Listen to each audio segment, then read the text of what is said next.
Okay, so when you get your contour line drawing done, the next step is going to be to take one of your white erasers, the thick ones or the solid ones, and erase out your entire grid. Leave your frame in, leave your border in, but erase the whole grid and the number system behind your drawing. Once you get that done, you'll have something that looks like this, just with your outline, no grid in the background, and the frame around the outside edge. Then you are ready to shade and you're ready to start making this picture come to life. When you shade, there are a few tools that you need to know about if you don't already. There are tools, the eraser that you normally have.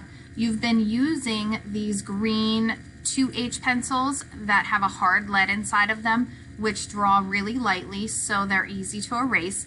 Once you start to shade though, you want to move away from this pencil and you want to pull out your ebony pencil. That is the dark gray graphite pencil that we're going to use. These have a very soft lead in them, which allows your values to go really black, but it also allows the pencil to blend together and to move. So we're going to be able to use some different tools in order to help us get a nice smooth drawing. As you become a little bit more advanced in art, you're going to move away from using some of these blending tools to help you and more toward just allowing the pencil to do the work for you. So if you are literally brand new to shading or drawing and you haven't done a whole lot of it in the past, what I recommend doing is grabbing a scrap piece of paper and sketching in a little value scale. So what a value scale is an area or a gradation scale that goes from really super dark black and gradually fades into nothing or completely white. So when you're doing a value drawing, the way that it looks realistic and the way that you get dimension in your drawing is a whole series of these little value scales all over your picture. Whenever you look at how things fold and bend and move, they go from being really dark areas and they fade out to really light areas. Sometimes you'll have a sharp division between the two, but there is a lot of fading and blending that goes on between these values. So to get the hang of drawing, shading, do a little mini value scale. When you're doing these, focus on something that's called pencil control, and that means keeping your pencil lines really super close together and adjusting the pressure that you're putting on them to make things darker. So if you want a dark value, you're going to push darker. If you want a lighter value, you're going to lighten up your pressure that you're pushing on your pencil, and you're barely going to push down at all until it fades into nothing. The other thing you want to do is make sure your pencil lines are really nice and close together. Every time you shade, you're basically making a line, whether you're going back and forth, but if you keep those lines really close together, the value looks solid.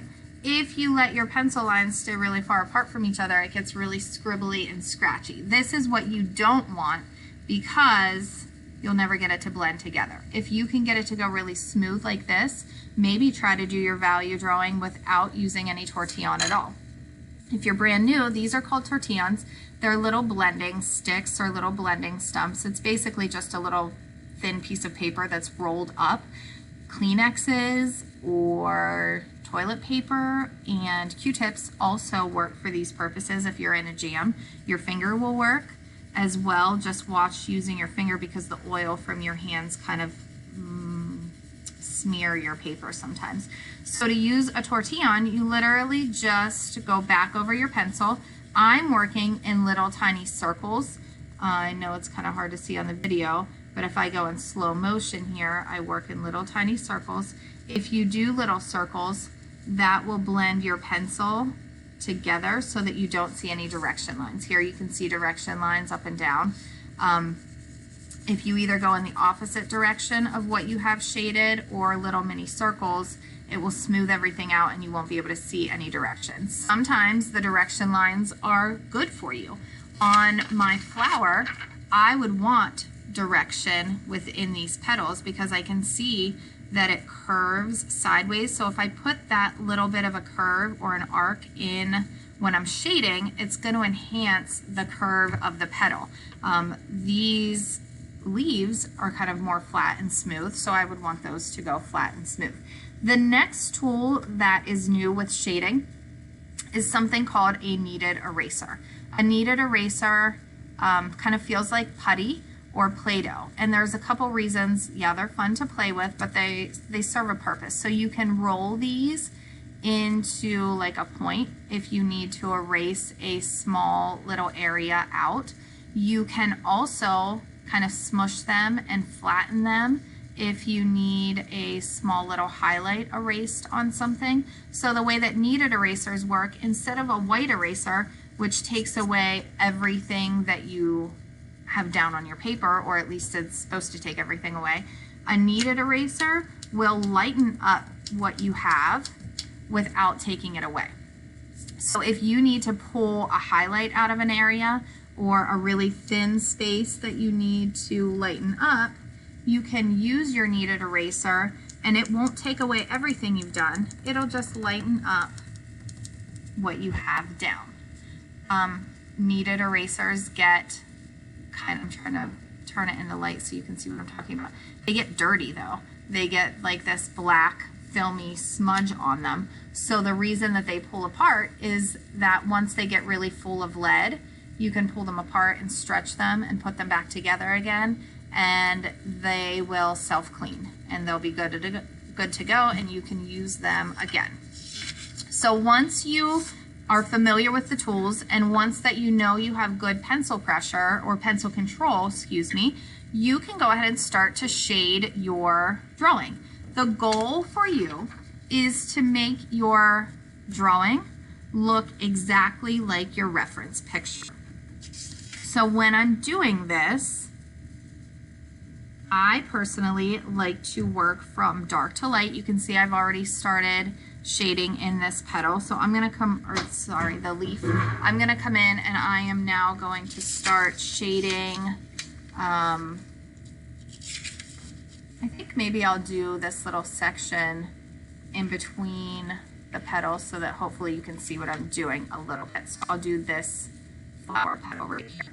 So I like to start from dark to light because then I don't have any guessing. There is no right or wrong in where you start to shade these and what you start to do. The only thing I don't recommend doing, my whole background is black. I don't recommend coloring your background in black to start with because it will really smudge and kind of make a mess for your drawing. I recommend you'll have to put in little bits of your background if it's really super dark and black to get your edges on your drawing, but save coloring in the entire thing until very last so that it creates a little bit less of a mess for you. So I start with my darker areas and I work from there so that I know this space on my reference image is totally jet black. So I know that this space on my drawing paper is also going to be completely jet black. So I've used that line, I kind of colored in, traced the line, but then I'm fading it up away.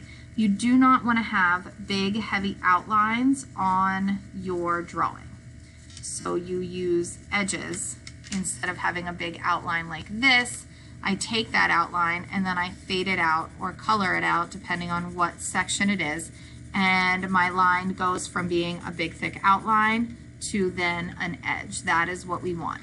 If you put an outline on your drawing, it flattens it out and it turns it cartoony automatically. Value is also what we call relative. What that means is if I kind of alluded to it a minute ago, if I have an area that's jet black on my reference image, it's also going to go jet black on my value drawing.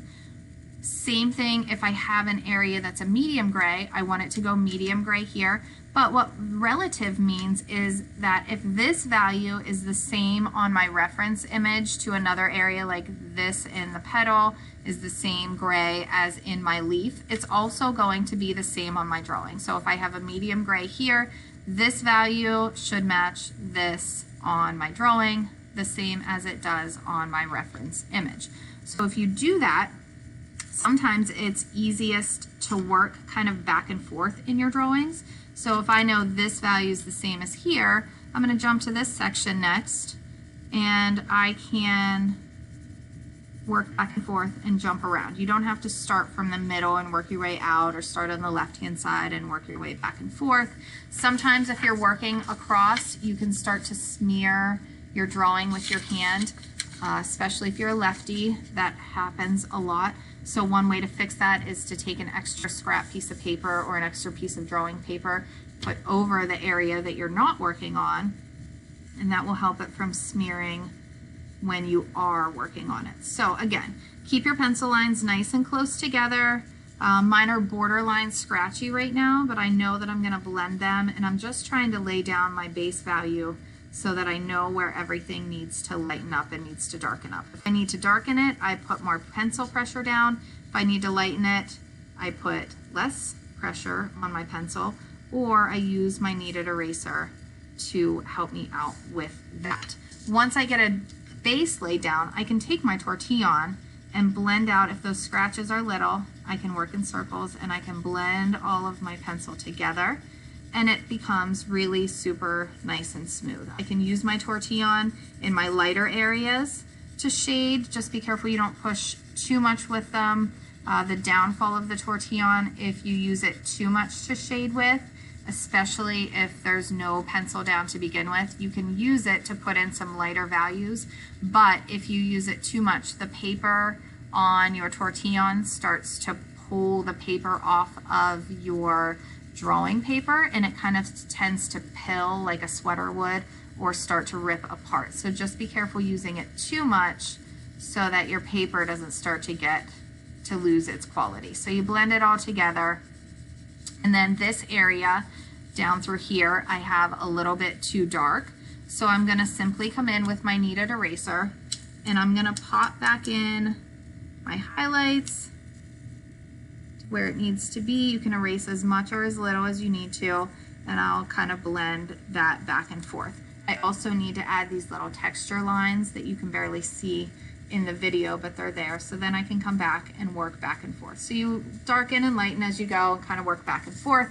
And then the very last step is to get rid of this faint little line that I can still see. So again, that comes because my background is darker than my drawing, so I'll just fade that line back out, and as soon as you do that, you can see it pops even more and starts to become even more dimensional. As I would work back and forth through here, it will really start to give me a lot of dimension. So your kneaded eraser and your tortillons will help you blend and lighten highlights. Keep your pencil lines close together and kind of reference back and forth across your value, and try to match your value on your reference image to that on your drawing, and also keep them consistent in whatever areas they are the same between the two pieces. Have fun.